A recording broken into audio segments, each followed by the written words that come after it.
Joe Rogan has secured a new deal with Spotify. He still actively commentates for the UFC, and he is still consistently making new comedy specials. So with all that money, what kind of watch collection does he have? We've seen him gift the Omega Speedmaster Moon Phase to Lex Fridman worth upwards of $10,000. Take this. That's yours now. That's an Omega. And that has a moon phase. You see that moon in the bottom of it? That's yours. That's yours. You see the moon on the bottom of it? Do you see that? This is a happy man right now. That's my watch. That's my favorite watch, by the way. Do you see the moon in the bottom of it? Yep. That is the actual moon phase. It's a real high-resolution photograph of the moon.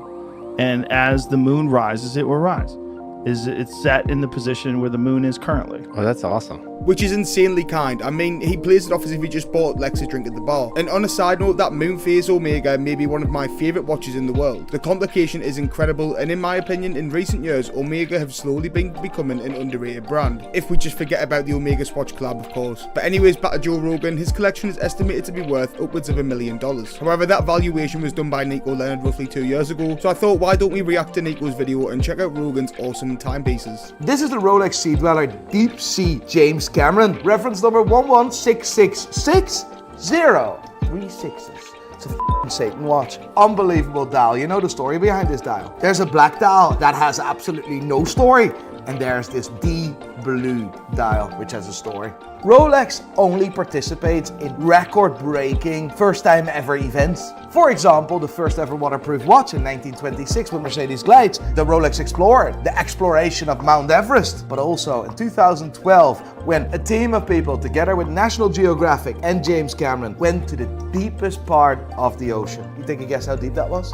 3 miles? Not even close. You can put the Mount Everest in that hole, and then you still have like 3 miles left. 35,000 feet, 7 miles, 11 kilometers. I wouldn't be able to walk that. And to commemorate this event, Rolex in 2014 introduced the deep blue dial. And as you can see, it goes from light blue to really dark. And that is to commemorate the darkness of the deepest part of the ocean. Worth between $15,000 and $16,000. That Rolex is a decent start to his collection, as Nico said, but I'm personally just not a fan of the dial. I'm going to get some hate for this in the comments, I can guarantee that, but it's just not it, in my personal opinion. I'm just not a fan of it. It reminds me of a pair of Air Max 95s. I know there's like zero resemblance at all, but the colours and the way the dial fades off, I don't know guys, I just can't get away with it, man. Like, I just want the original black dial instead. I'll be happy with that.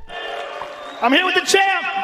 That's actually quite class, let me see. That's a no-date Submariner. I can't really see which exact reference number this is, but this could be the 114060 or the 124060. So either the 40mm Rolex Submariner or the 41mm Rolex Submariner. If it was the Rolex Submariner reference number 114060, it would have been worth between $12,500 and $13,000. If it is the Rolex Submariner 41, the newer version, it would have been worth between $13,500 and $14,000. I can't see it, who knows? It's a class watch. Now this is a class watch, I have to agree. I mean, it's simple and stunning. The dial is plain and simple, but in my opinion, it's still better than the previous dial we've just seen. This doesn't remind me of a pair of Air Max 95s, but I really do hope Rogan's collection isn't just filled with Rolexes like Patrick Mahomes. Yes, G-Shock, God tier, Mottmaster, God tier. You can call my granny if she was still alive, sit on it and that watch wouldn't break. And my granny was big, mate. She wouldn't have even a fit in that door. God rest her soul. Omega Seamaster James Bond. I owned that exact watch. This watch was so ridiculously light, it literally felt I was wearing nothing. A watch that was introduced for the new James Bond movie, what was it called? No Time to Die. Ah, No Time to Die, but he clearly had the time to die anyway. Incredible watch, incredible dial. You want to know the reference number? Please say no. You know that this reference number starts with like a million numbers. It's like a million numbers. It's mad, like 210904220010001 something.